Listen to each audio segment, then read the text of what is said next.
Empezamos una nueva edición de Pulso TV donde hablaremos principalmente acerca de China y de los últimos datos de Estados Unidos. Para hablar acerca de estos temas y hacer todas las preguntas al respecto, nos encontramos aquí en el estudio con Roberto Silva. Él es analista de Capital Effects. Buenas tardes, Roberto. Hola, Antonella, buenas tardes. Generalmente siempre hablamos de China, pero es bueno ir actualizando todo lo que esté pasando con la segunda mayor economía del mundo. ¿Cómo está ahora con los últimos datos que conocimos la semana pasada? En general los datos han sido buenos. Bueno, nosotros en la última entrevista que hablamos revisamos algunos datos que tienen que ver con las exportaciones, la balanza comercial, la cual aumentó sorprendentemente y en mucho mayor medida, digamos, de lo que se esperaba. Por lo tanto, en general hoy día hay un ambiente mucho más optimista en torno a lo que es China. Adicionalmente, la semana pasada el primer ministro de China anunció que ya estaría pensando en intervenir, o más que intervenir, en una nueva reforma que tiene que ver con la industria financiera. Y esto justamente en medio de un proyecto que tiene que ver con crear o hacer de Shanghái un gran centro financiero. Por lo tanto, en general, esto apunta a mayores estímulos y también deja en evidencia la preocupación y la ocupación que está teniendo el gobierno de China para justamente estabilizar su economía y evitar que esta desaceleración que vimos en los últimos meses continúe agravándose. ¿Podrá alcanzar entonces el crecimiento esperado para fin de año? Yo creo que sí. Bueno, el rango se ubica en torno al 7.5%. Si nosotros miramos un par de años atrás, claramente el nivel de crecimiento es menor porque era mucho más cercano al 10%. Y hoy día probablemente el crecimiento va a estar más cercano al 7.5%, pero de igual forma es una economía que pesa bastante, es la segunda mayor economía del mundo y a mi juicio un crecimiento de un 7.5% es un crecimiento totalmente positivo. Por lo tanto, en términos generales y respondiendo a tu pregunta, yo creo que hoy día el panorama es de optimismo en relación a China y lo que conlleva también un buen desempeño de China, que en general es tener también un buen panorama para el resto de los países emergentes. Por supuesto.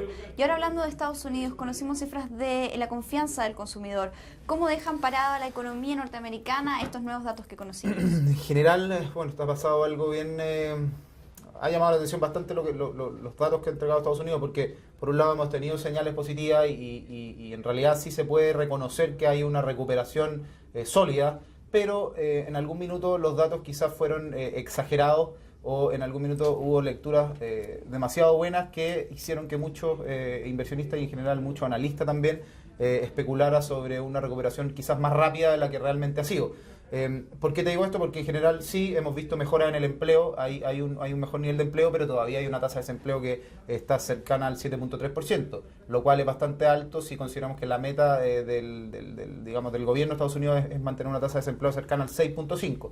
Por otro lado, en general los datos de producción han sido buenos, pero de igual forma hemos tenido resultados mixtos. Como tú dices, la semana pasada salió el dato de la confianza del consumidor, una que mide la Universidad de Michigan, la que en términos generales mide la percepción que tienen los ciudadanos, tanto del presente como del corto plazo. Esta salió menor a la esperada, salió de cerca de 76 puntos, frente a los 82 que había sido el mes de agosto. Por lo tanto, eso deja en evidencia que hay preocupación y que de alguna manera también hay incertidumbre en cuanto a cuán sólida es la recuperación. También la semana pasada salieron un dato importante que son las ventas minoristas.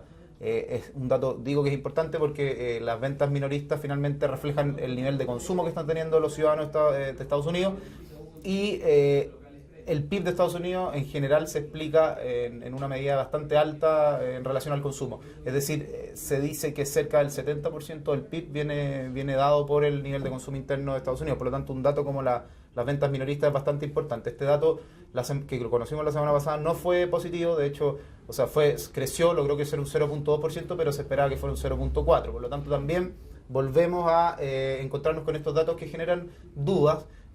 A mí no me genera duda que la economía se esté recuperando, pero sí me genera duda en cuanto a lo exagerado que fueron quizás las previsiones que se hicieron hace un par de meses atrás.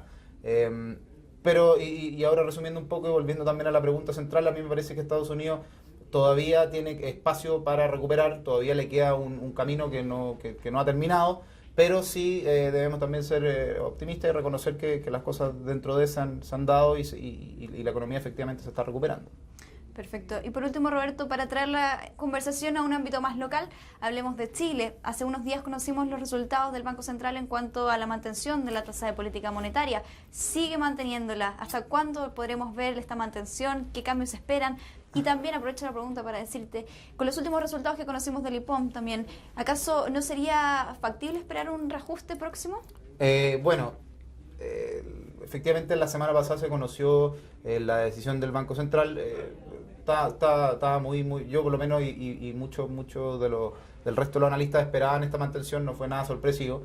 Y en general lo que iba pasando con el caso de Chile es que se viene especulándose ya 2 o 3 meses sobre un posible recorte, pero justamente se acerca el minuto del recorte y se empiezan a revisar datos como IMASEC o datos de productividad y en general los datos no justifican el recorte, por lo tanto, a mi juicio, yo creo que todavía no es momento. Yo de hecho fui bastante jugado en una entrevista que hice para otro medio, en donde yo creo que, aún lo sostengo, yo creo que el recorte de la tasa no va a ser este año. Me parece que hoy día se está generando una amenaza contra, digamos, este posible recorte, que es las presiones inflacionarias. Hemos visto y se han reconocido presiones de inflación. Por lo tanto, eso de alguna manera nosotros sabemos que el Banco Central tiene que reaccionar y de hecho el principal objetivo del Banco Central es velar por la estabilidad de precios.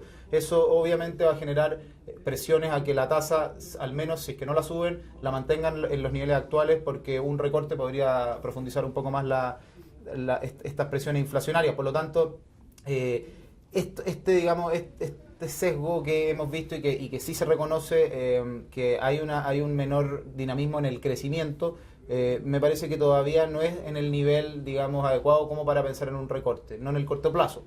Pero por otro lado también tampoco podemos adelantarnos y pensar, digamos, de que está todo resuelto. Creo que todavía pueden haber efectos que puedan estar apareciendo en las próximas semanas, los próximos meses, que tiene que ver justamente con la desaceleración que tuvo China, y eso tiene, como en casi todas las crisis, cuando se genera algún evento puntual, el efecto tiene un delay o un retraso, es decir, no hay, sobre todo en los países emergentes.